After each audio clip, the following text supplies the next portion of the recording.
اچھا میں سے یہ فرمائیے گا کہ یہاں پر ایک سیاسی جماعت ہے پاکستان تحریک انصاف، اس کو بہت امید ہے کہ اب ٹرمپ صاحب آ گئے ہیں اور اب وہ فون اٹھائیں گے، فون گھمائیں گے اور پھر ان کے بانی جو ہیں وہ رہا ہو جائیں گے. آپ دیکھ رہے ہیں کہ ٹرمپ صاحب کی پریورٹیز میں کسی جگہ پر یہ بات ہو سکتی ہے؟ دیکھیے ہم یہ دیکھ رہے ہیں کہ جو تحریک انصاف کے لوگ امریکہ میں، انہوں نے وہاں پر 2 لابیسٹ فرمز ہائر کری، انہوں نے ہزاروں ڈالر اکٹھے کیے اور وہ ڈالر جو ہے انہوں نے وہاں کے سینیٹرز کو اور کانگریس مینس کو دیے، اور یہ ریکارڈ کے اوپر ہے اور وہاں پر یہ لینے میں کوئی برائی نہیں ہے. اور انہوں نے اس طرح کے خطوط لکھوائے جس سے ایک تاثر پیدا کرنے کی آیا کہ وہ خط جو ہے وہ ہیومن رائٹس کے حوالے سے تھے. اور اگر ہم دیکھیں تو اس سے پہلے بھی جو اثرین یہاں پر پاکستان میں رہے ہیں مختلف، ان کے لیے اس طرح کی آوازیں بھی اٹھتی رہی ہیں. لیکن یہ بہرحال ہم نے یہ دیکھا کہ جن لوگوں نے دستخط کیے وہ زیادہ تر ڈیموکریٹس تھے، اور ڈاکٹر آصف جس کا عمران خان صاحب بہت زیادہ ذکر کرتے ہیں وہ کیملا ہیرس کے ساتھ تھے، اور کیملا ہیرس ان کے گھر بھی گئیں اور گھر جا کر ان کا بہت زیادہ شکریہ بھی ادا کیا. لیکن بہرحال میں یہ سمجھتا ہوں، میں نے یہ دیکھا ہے کہ امریکہ ہی نہیں ایک اور ملک بھی جو ہے وہ پچھلے کافی عرصے سے جب سے عمران خان صاحب اندر ہے وہ یہ کوشش کر رہے ہیں کہ عمران خان صاحب کے لیے کچھ فیسلٹیز پیدا کی جائے اور عمران خان صاحب کے لیے کچھ گنجائش پیدا کی جائے.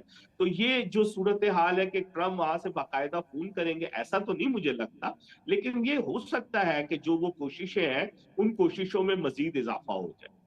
کوششوں میں اضافہ ہو جائے، لیکن یہاں پر سلمان غنی صاحب آپ کو لگتا ہے کہ جو وہ کوششیں پہل گئیں، جیسے کہ ہم سب جانتے ہیں، اب خواجہ اسد صاحب نے بھی یہ بات کی ہے، تو اس کا کوئی ان کو پازیٹیو رسپانس تو نہیں ملا؟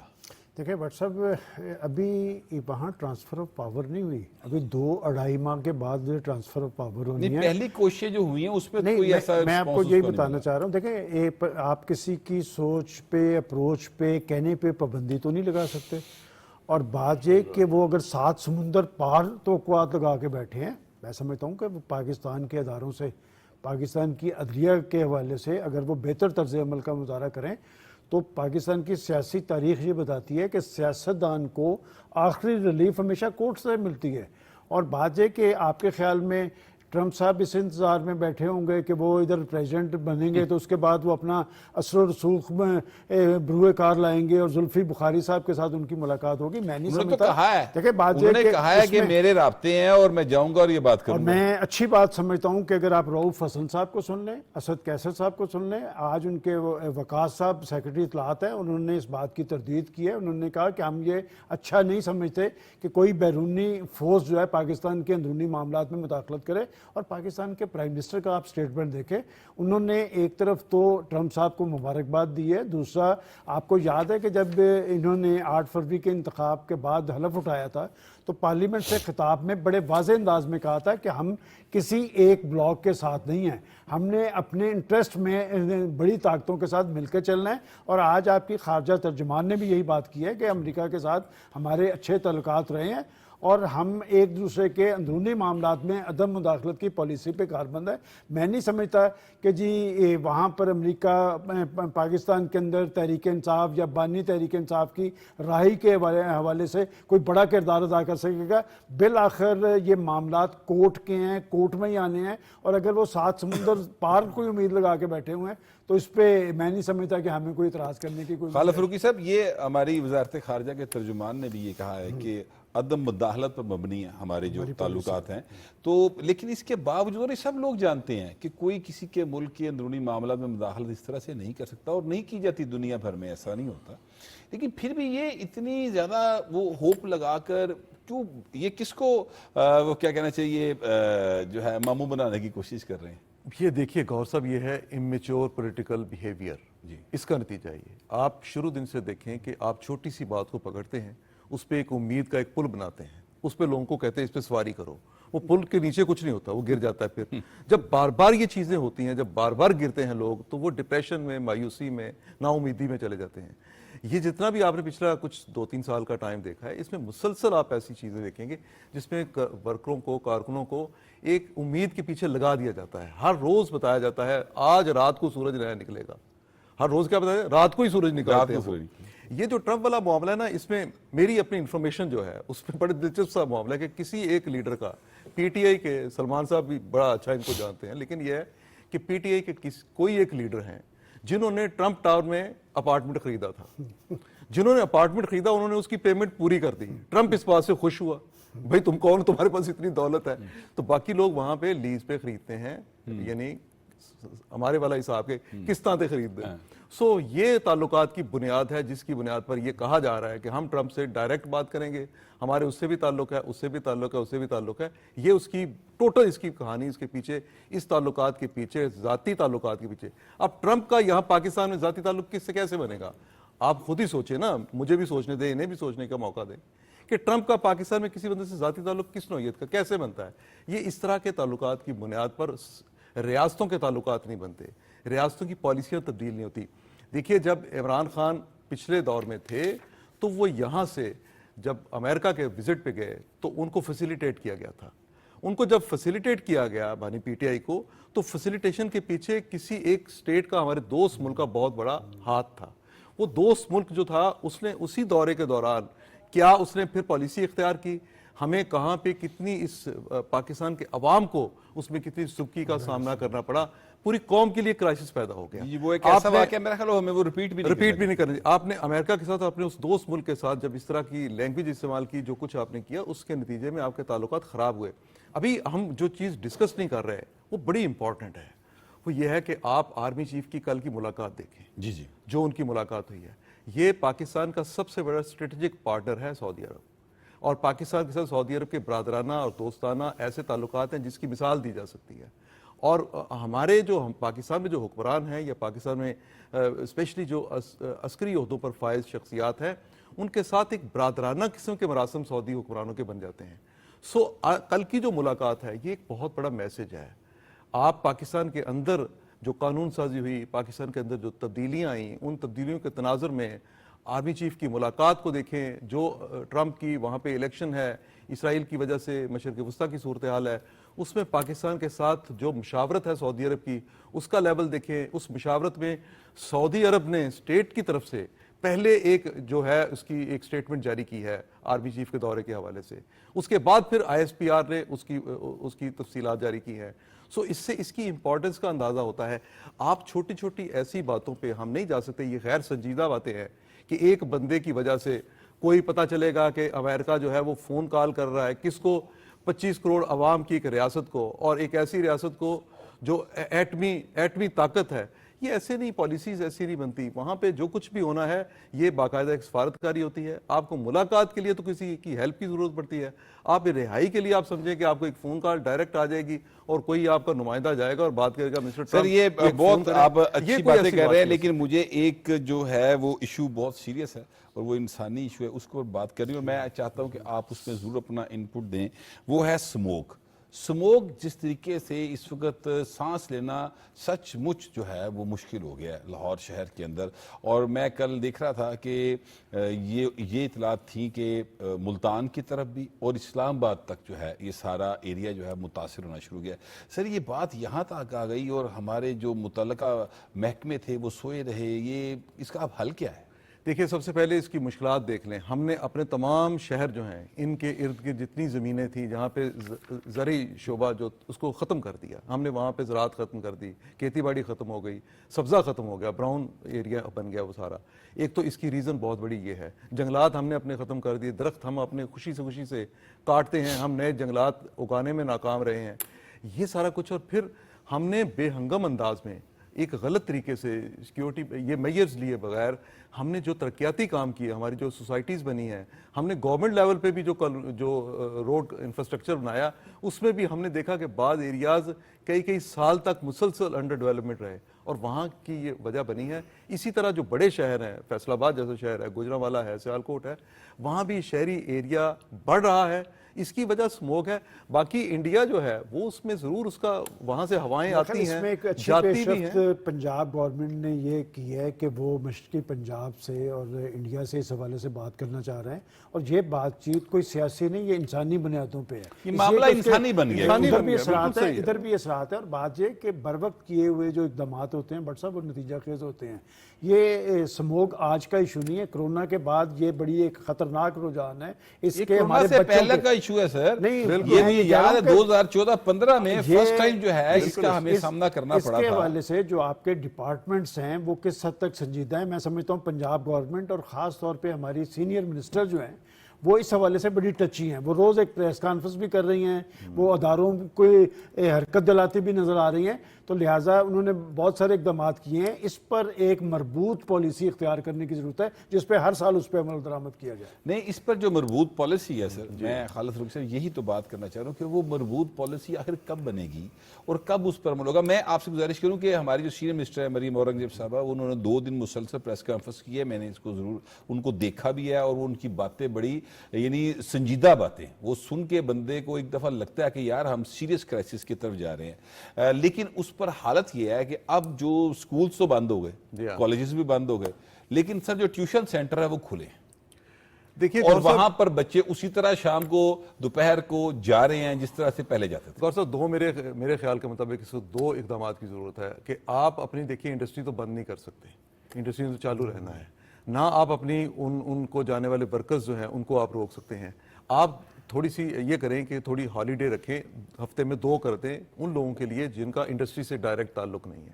نمبر 1. نمبر 2, پچھلا جو ایک نگران دور تھا اس میں ایک اچھا کام یہ ہوا تھا کہ انہوں نے اسموک کو پر قابو پانے کے لیے جو مصنوعی بارش والا سسٹم جو تھا, جی وہ کیا تھا. مصنوعی بارش کا ان کو فوری انتظام کرنا چاہیے. اور تیسری جو چیز ہے وہ یہ ہے کہ آپ جتنا عرصہ دیکھیے اسموک, جتنا عرصہ آپ نے سارے کے سارے وہ کام کیے جو اسموک کی ریزن بنتے ہیں, آپ نے تمام انڈسٹری اپنی شہروں میں جو لگی ہوئی ہے, دیکھیں نا اب ہم کب وہ انڈسٹری ختم کر سکے ہیں. وہ آپ کی جو نئی کالونیاں ایون بن رہی ہیں وہ اس انڈسٹری کے گرد بنتی ہیں, ساری اس کے گرد بنتی ہیں, بلکہ جو گرین ایریا ہوتا ہے وہاں پر ہم ہاؤسنگ سوسائٹیز بنا رہے ہیں. ان کو روکا جائے نا, ان کو روکا جائے. نفاذ جب کیا جاتا ہے جس اسپرٹ کے مطابق اس دفعہ 44 کا نفاذ ہونا چاہیے, اس پر اس طرح عمل درآمد نہیں ہوتا. دیکھیں بعض ایک جو متعلقہ ادارے ہیں, یہ متعلقہ محکمے ہیں, وہ پکڑ دکڑ تو کرتے ہیں, لیکن جو عوامل اس اسموک کا باعث ہوتے ہیں اس کے سد باب کے حوالے سے ان کا کوئی رول نہیں ہے. میں سمجھتا ہوں کہ اس حوالے سے جو سینئر منسٹر صاحبہ نے جو پروگرام دیا ہے, جس پروگرام پہ وہ عمل پیرا ہے, اور یہ معاملہ ایک سال کا نہیں ہے, یہ ہر سال اکتوبر نومبر میں یہ رجحان سامنے آتا ہے. میں نے یہ کہا کہ اس پہ ایک مستقل پالیسی کی ضرورت ہے اور اس میں تمام طبقات کو اعتماد. بلکہ سلمان صاحب یہ اسموک جو ہے نا پہلے تو لاہور کو ہٹ کر رہی تھی, تو اب آپ کے 18 والا کتنے اضلاع ہیں جہاں تک یہ اسموک کی جو وبا پہنچی ہے اور وہاں پہ لوگوں کو متاثر کر رہی ہے, لوگ باہر نہیں نکلے, بیماریاں کتنی پھیل گئی یہ ہیں. بالکل ٹھیک بات ہے. پاکستان کے اندر اس وقت جو ہے انسانی مسئلہ وہ اسموک بہت زیادہ بنا ہوا ہے, خاص طور پہ پنجاب کے اندر یہ مسئلہ سیریس ہے.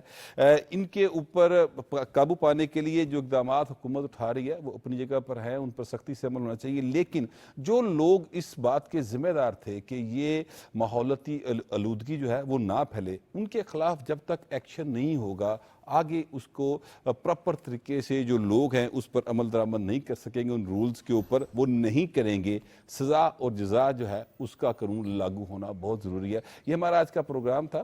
اپنا فیڈ بیک ضرور دیجیے گا. اب آپ سے ملاقات ہوگی کل. اللہ نگہبان.